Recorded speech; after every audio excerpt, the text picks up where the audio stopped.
அழகிய குரல் வளர்ப்போடு மகிழ்ச்சியில் இருக்க வைக்கக்கூடிய வகையிலே ஓடினார்.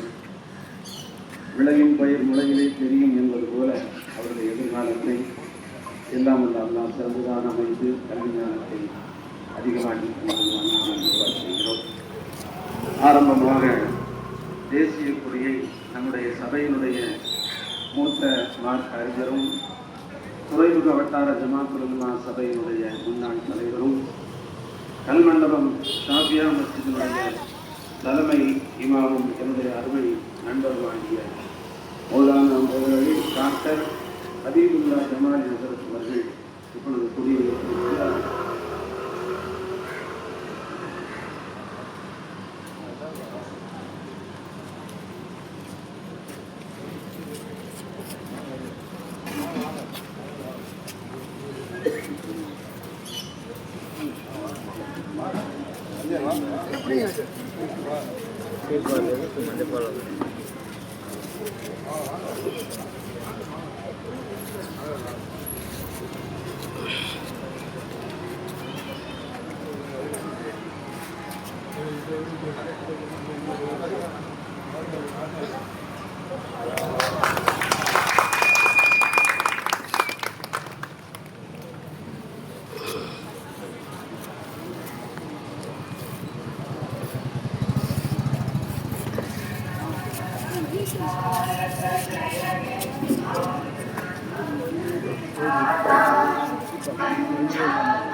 शुभ नामे जाने तब शुभ आशीष मांगे जाने तब जय गाथा जय जय मंगलदायक जय हे मानस भाग्य विधाता जय हे जय हे जय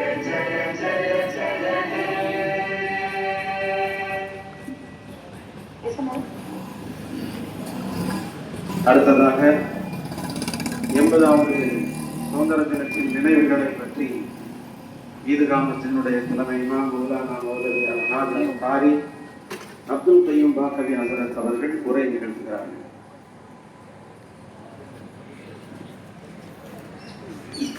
السلام عليكم ورحمة الله وبركاته. الحمد لله والصلاة والسلام على رسول الله صلى الله عليه وسلم وعلى آله وأصحابه أجمعين. கண்ணியத்திற்கும் பெருமதிப்பிற்கும் உரிய சந்தைக்குரிய உலமா பெருமக்களே, எங்களுடைய ஈத்கா மஸ்ஜிதினுடைய செயலாளர் உள்ளிட்ட நிர்வாக பெருமக்களே, வருகை தந்திருக்கக்கூடிய பெரியவர்களே, எங்களுடைய உள்ளம் நிறைந்த கண்ணின் மணிகளான மாணவ கண்ணிகளே, அல்ஹம்துலில்லாஹ் இந்தியாவில் சுதந்திரம் பெற்று 80 வருடங்களே கடந்திருக்கிறது. 80வது வருடமாக சுதந்திர தினத்தை நாம் இப்போது கொண்டாடி கொண்டிருக்கிறோம். இந்தியா பாரம்பரியமான பன்முக சமூக மக்களை கொண்ட ஒரு அற்புதமான ஒரு நாடு. உலகம் முழுவதிலும் எல்லா மக்களாலும் நேசிக்கப்படக்கூடிய, எல்லா மக்களாலும் மதிக்கப்படக்கூடிய ஒரு உயர்ந்த நாடாக அந்த காலத்திலிருந்து இன்று வரை இருந்து கொண்டிருப்பதை நம்மால் உணர முடிகிறது. இந்தியாவினுடைய வரலாற்றிலே ஆங்கிலேயர்களின் ஊடுருவல், வியாபாரத்திற்கென்று இந்தியாவிலே புகுந்து பல இடங்களிலே வியாபாரத்தை நடத்திய அவர்களுக்கு இந்தியாவினுடைய வளம் அவர்களுடைய கண்களை உறுத்த இந்த நாட்டை எப்படியாவது நம்முடைய கைக்குள் கொண்டு வந்து ஆட்சி செய்ய வேண்டும் என்ற எண்ணம் ஏற்பட்ட போது அன்றைய காலத்தில் வங்காளத்தினுடைய ஆட்சியாளராக இருந்த சிராஜுத் தௌலா என்று சொல்லப்படக்கூடியவர்கள் தான் முதலாக ஆங்கிலேயர்களுடைய இந்த சூழ்ச்சிகரமான எண்ணங்களை அனைத்து மக்களுக்கும் தெரிவித்து இவர்களுடைய ஊடுருவலை இவர்களுடைய சூழ்ச்சிகளை முறியடிக்க வேண்டும் என்ற ஒரு எண்ணத்தை மக்களுடைய உள்ளத்திலே விதைத்து அதை போராட்டமாக ஆரம்பித்து வைத்தவர்கள் அந்த நேரத்தில் ஒரு முஸ்லீம் என்பது தாராளமாக. அதே போல மைசூரிலே தளபதியாக இருந்த ஹைதர் அலி அவர்கள் முதல் போரிலே அவர்கள் ஆங்கிலேயர்களுக்கு எதிராக செய்த சண்டையிலே மகத்தான வெற்றியை பெறுகிறார்கள். ஆங்கிலேயர்கள் அவர்களை கண்டு விரண்டு ஓடக்கூடிய அளவுக்கு தங்களுடைய சாதனையை இங்கே நிகழ்த்தி காட்டுகிறார்கள். இரண்டாவது போர் நடைபெற்ற போது சில சூழ்ச்சிகளின் காரணத்தினால் அவர்கள் கொல்லப்படுகிறார்கள். அவர்களுடைய மகனாக இருந்த திப்பு சுல்தான் ரஹ்மத்துல்லாஹி அலைஹி அவர்கள் தங்களுடைய ஆட்சிக்கு வந்ததற்கு பிறகு மிகப்பெரிய ஒரு வெற்றியை அவர்கள் ஈட்டினார்கள் என்பது மட்டுமல்ல, சுதந்திர வேட்கையை இந்த உலகத்திலே எல்லா மக்களுடைய உள்ளங்களிலும், இந்த நாட்டிலே எல்லா மக்களுடைய உள்ளங்களிலும் உருவாக்குவதற்கு காரணமாக அமைந்தார்கள் என்பதை நாம் வரலாற்றை படிக்கக்கூடியவர்களுக்கு நிச்சயமாக மறக்க முடியாத ஒரு உண்மை. இவ்வாறு சொல்லிக்கொண்டே போகலாம். சுதந்திரத்துக்காக வேண்டி எல்லா மக்களும் இந்தியாவினுடைய சுதந்திரம் என்ற ஒரு பெரிய சாதனைக்கு பெரிய காரணமே என்னவென்று சொன்னால், இந்த நாட்டிலே இருக்கக்கூடிய அத்துணை இனத்து மக்களும் தங்களுடைய இனங்களை மறந்து, மொழியை மறந்து, தங்களுடைய எல்லா விதமான அந்தஸ்துகளை மறந்து, எல்லா விதத்திலும் அவர்கள் ஒன்றுபட்டு சகோதரத்துவத்தோடு போராடியதின் காரணத்தினால்தான் இந்தியாவினுடைய சுதந்திரத்தை நம்மால் பெற முடிந்தது. ஆனால் அத்தகைய ஒற்றுமை, இன வேறுபாடற்ற அந்த எண்ணங்கள் சமீப காலமாக மாறிக்கொண்டு வருவது என்பது இந்தியாவினுடைய வருங்காலத்திற்கு உகந்த நிலை அல்ல என்பதை சமூக ஆர்வலர்கள் நிச்சயமாக கூறிக்கொண்டுதான் இருக்கிறார்கள். அருமையான பெருமக்களே, இந்த நிலையிலே எல்லா மக்களும், பொதுவாக லட்சக்கணக்கான மக்கள் சிறைக்கு சென்றிருக்கிறார்கள். லட்சக்கணக்கான மக்கள் தங்களுடைய உயிரை அர்ப்பணம் செய்திருக்கிறார்கள். அதிலும் குறிப்பாக முஸ்லிம்களுடைய தியாகம் மிகப்பெரிய தியாகம். 1975 வருடம் டிசம்பர் மாதம் 27ஆம் தேதி வெளியான ஒரு கட்டுரையில் அந்த பத்திரிகையின் ஆசிரியராக இருந்த குஷ்வந்த் சிங் என்று சொல்லக்கூடியவர் கட்டுரையிலே எழுதுகிறார்.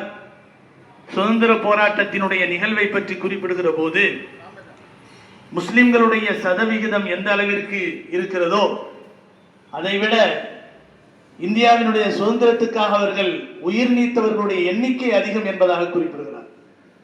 பொதுவாக இஸ்லாம் என்பது குர்ஆனின் மூலமும் ஹதீஸின் மூலமும் வழிகாட்டல்களின் மூலமும் எந்த ஒரு உரிமைக்காக வேண்டியும் போராடுகின்ற ஒரு உத்வேகத்தை இஸ்லாம் நமக்கு மார்க்க ரீதியாக நமக்கு தந்திருக்கிறது. மற்றவர்களெல்லாம் தர்மம் தலைகாக்கும் என்று சொல்லுவார்கள்.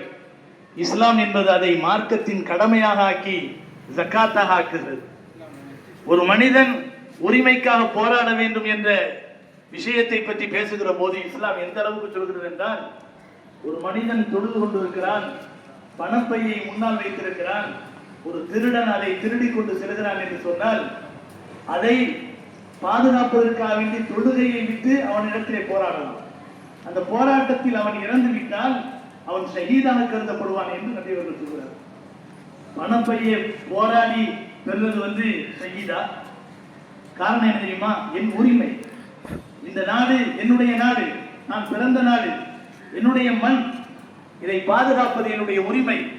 இதிலே சுதந்திரத்தை பறிப்பதற்கு எந்த கொம்பனுக்கும் உரிமை இல்லை என்ற விஷயங்களை நிலைநாட்டி முஸ்லிம்கள் போராடிய போராட்டம் இருக்கிறதே சாதாரணமானதல்ல. ஆயிரக்கணக்கான உலமாக்கள் உயிர் நீத்த வரலாறுகள் இங்கே நமக்கு முன்னால் இருக்கின்றன. ஒவ்வொரு இனத்தை சார்ந்த மக்களும் அவரவர்களுடைய நிலையிலிருந்து போராடினார்கள். உலமாக்கள் முஸ்லிம் மக்களுக்கு எந்த அளவிற்கு உயர்ந்த நிலையில் இருந்து இந்த சுதந்திரத்துக்காக ஆதரவு தெரிவித்தார்கள் என்று சொன்னால், ஆங்கிலேயர்களுடைய தயாரிப்புகளை வாங்குவது ஹராம் என்று சொன்னார்கள். ஆங்கிலத்தை கற்றுக்கொள்வது அன்றைய சூழ்நிலையில, இன்னைக்கு நிறைய பேர் அது குறையா சொல்லலாம், அன்றைய சூழ்நிலையில அந்த மக்களை புறக்கணிப்பதற்கு வழி இல்லாமல் ஆங்கிலத்தை கற்றுக்கொள்வதும் ஹராம் என்று சொன்னார்கள். ஆங்கிலேயர்களால் தயாரிக்கப்படக்கூடிய துணிமணிகளை அணியக்கூடாது, இந்தியாவிலே தயாரிக்கப்படக்கூடிய அந்த கதர் என்ற துணியை தான் அணிய வேண்டும் என்று சொல்லி, கதர் துணிக்கு அந்தஸ்து என்று பெயர் சூட்டப்படக்கூடிய கதர் என்ற பெயரை சூட்டியது ஒரு முஸ்லீம், அந்த ஆடையை அறிமுகப்படுத்தியது ஒரு முஸ்லீம் பெண்மணி. முஸ்லீம் பெண்மணிகளும் இதற்காக வேண்டி பெரிய தியாகங்களை செய்திருக்கிறார்கள். உலமாக்களும் பெரும் தியாகம் செய்திருக்கிறார்கள். அன்றாடம் தங்களுடைய தப்புகளை அடித்து யாசகம் கேட்பார்கள் இல்லையா, பக்கீர்கள் அந்த காலத்தில் இருப்பாங்க, இன்னைக்கு சில ஊர்கள் இருக்கிறாங்க. அந்த பக்கீர்களும் கூட தங்களுடைய பாடல்களின் மூலமாக வீடு வீடாக சென்று கொட்டுகளை அடித்து தப்புகளை அடித்து சுதந்திர வேட்கைகளை உருவாக்கினார்கள் என்பதை வரலாற்றை படிக்கும் போது, அந்த நேரத்திலே சுதந்திரத்துக்காக முஸ்லிம்கள் எந்த எல்லைக்கு சென்று போராட்டத்திலே நிகழ்த்தியிருக்கிறார்கள் என்பதை பார்க்கிறீர்கள். ஒரே ஒரு விஷயத்தை சொல்லி முடித்துக் கொள்கிறேன். சுதந்திரத்துக்காக பாடுபட்ட மக்களை எவ்வளவு சித்திரவதை செய்தார்கள், அதிலே முஸ்லிம்கள் எவ்வளவு உறுதியாக நின்றார்கள் என்பதை பார்ப்பதற்கு ஒரே ஒரு எடுத்துக்காட்டு. ஒரு ஆங்கிலேய அதிகாரியை ஒரு புரட்சியில் கொன்றுவிட்டார் என்ற குற்றச்சாட்டின் அடிப்படையில் வடநாட்டிலே நிகழ்ந்த அந்த போராட்டத்திலே ஜாஃபர் அலி என்று சொல்லப்படக்கூடிய ஒரு சுதந்திர போராட்ட வீரர் பிடிக்கப்படுகிறார். இது மாதிரியான ஒரு கம்பத்திலே கட்டி வைக்கப்படுகிறார். அவரை சாட்டையினால் அடிக்கிறார்கள். கீழே ஒரு தாய்பால் போன்ற பாயை போன்ற ஒரு வாயை விரிக்கிறார்கள். மேடையிலிருந்து வடியக்கூடிய அந்த ரத்தம் உறைந்து விடாமல் இருப்பதற்காக வேண்டி அதை ஈரமாக வைத்திருக்கிறார்கள். ரத்தம் அடிக்கிறது. அந்த ஜாஃபர் அலி என்பவரை கட்டை அவிழ்த்து விட்டு, உன்னுடைய ரத்தத்தை உன்னுடைய நாக்கினாலே நீ சுத்தம் செய் என்பதாக ஆங்கிலேயர்கள் சொல்கிறார். அவர் நாக்கினாலே சுத்தம் செய்கிறார். நாக்கினால் அவர் நக்க நக்க அவருடைய மேடையிலே சாட்டையினால் அடித்துக் கொண்டே இருந்தார். அப்படி இருந்தும் அவரை என்ன செய்யவில்லை, அவர்கள் விடவில்லை.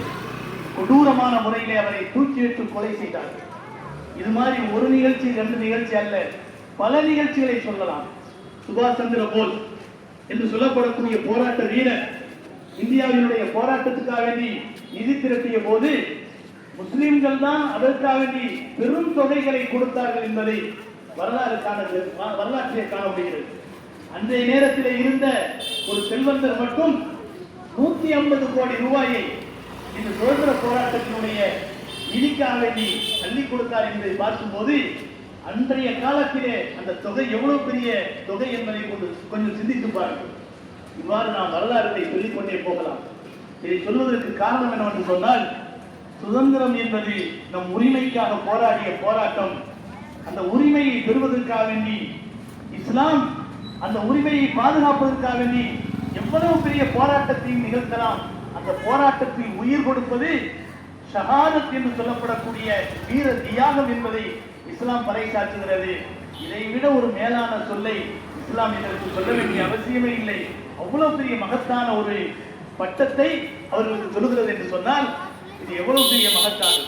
அவ்வளவு பாடுபட்டு கஷ்டப்பட்டு அவர்கள் பெற்ற அந்த சுதந்திரம் தான் இன்றைக்கு 80வது வருடமாக நம்முடைய கையிலே கிடைத்திருக்கிறது. ஆனால் நாம் இன்றைக்கு அந்த சுதந்திரத்தை எந்த அளவிற்கு சுவாசித்துக் கொண்டிருக்கிறோம் என்பதை சற்று சிந்திக்க வேண்டும். ஒரு கவிஞர் சொல்வதை போல, இரவில் விடுதலை பெற்றோம், இரவில் சுதந்திரம் கிடைத்தது, இன்னும் எங்களுக்கு விடியவே இல்லை என்று சொல்வார். அந்த நிலைதான் இன்றைக்கு நமக்கு இருந்து கொண்டிருக்கிறது. ஆனாலும் நம்முடைய நாடு இதை விட்டுக் கொடுக்க முடியாது. எல்லா மக்களும், இந்துக்களானாலும் முஸ்லிம்களானாலும் கிறிஸ்துவர்களானாலும், இந்த நாட்டின் மண்ணின் மைந்தர்கள் என்ற ரீதியிலே ஒரே நாட்டினுடைய சொந்த சகோதரர்கள் என்ற ரீதியிலே இந்த நாட்டின் முன்னேற்றத்திற்காக ஒவ்வொருவரும் மனம் வைத்து போராட வேண்டும், பாடுபட வேண்டும். இதுதான் எல்லா இனத்து மக்களுக்கும் நன்மை பயக்கும், இந்த நாட்டினுடைய முன்னேற்றத்தை தரும் என்பதை கூறி வாய்ப்பு அளித்தமைக்கு நன்றி கூறி விடைபெறுகிறேன். வாங்கிரு ராவானா அல்ஹம்துலில்லாஹி ரப்பில் ஆலமீன். அஸ்ஸலாமு அலைக்கும் வரஹ்மத்துல்லாஹி வபரகாத்துஹு. அடுத்ததாக நன்றியுரை துறைமுக வட்டார சபையினுடைய பெருமைக்குரிய செயலாளர் மௌலானா மௌலவி ஹாஃபிஸ் ஜலாலுத்தீன் உதயநாதன் அவர்கள் நன்றி சொல்வார்கள். அதனை அடுத்து ராயபுரம் ஜாமியா மஸ்ஜிதுடைய தலைமை இமாம் முகமது அமீன் பாக்கவி அவர்கள் துஆவுபடி சொல்வார்கள். அஸ்ஸலாமு அலைக்கும் வரஹ்மத்துல்லாஹி தஆலா வபரகாத்துஹு.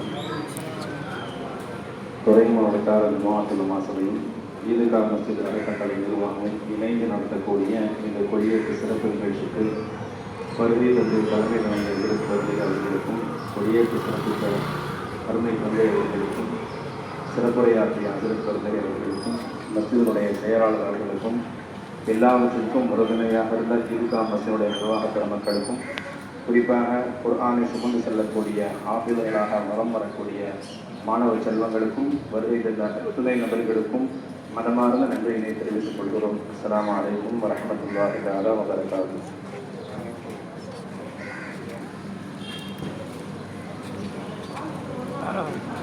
பிஸ்மில்லாஹிர் ரஹ்மானிர் ரஹீம். அல்ஹம்துலில்லாஹி ரப்பில் ஆலமீன். اللهم صل على محمد وعلى آل سيدنا محمد وبارك وسلم عليه. اللهم اجعل هذا جمعنا جمعا مرحوما وتفرقنا من بعده تفرقا معصوما ولا تجعل اللهم فينا ولا منا ولا معنا شقيا ولا محروما. اللهم اعز الاسلام والمسلمين. اللهم انصر الاسلام والمسلمين. اللهم اعز الإسلام والمسلمين.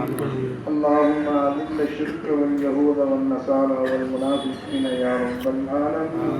اللهم اهلك سلطنة أعداء المسلمين سرعة يا رب العالمين. اللهم اهلك مكرهم يا رب العالمين. اللهم نعرف أحوالهم ودرجاتهم ومنازلهم يوما فيوما يا أرحم الراحمين. ربنا تقبل منا ما كان صالحا وأصلح لنا ما كان فاسدا. اللهم طهر حياتنا بالأعمال الصالحة وارزقنا رزقا واسعا يا رب العالمين. ربنا آتنا في الدنيا حسنة وفي الآخرة حسنة وقنا عذاب النار. وصلى الله على النبي الكريم وعلى آله وأصحابه وأهل بيته أجمعين. سبحان ربك رب العزة عما يصفون وسلام على المرسلين والحمد لله رب العالمين.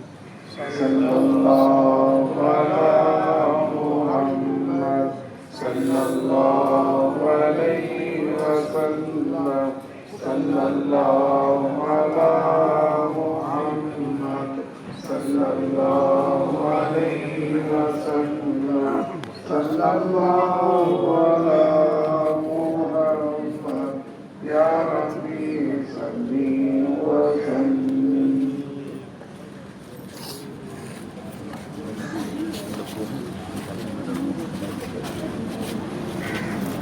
السلام عليكم ورحمة الله وبركاته.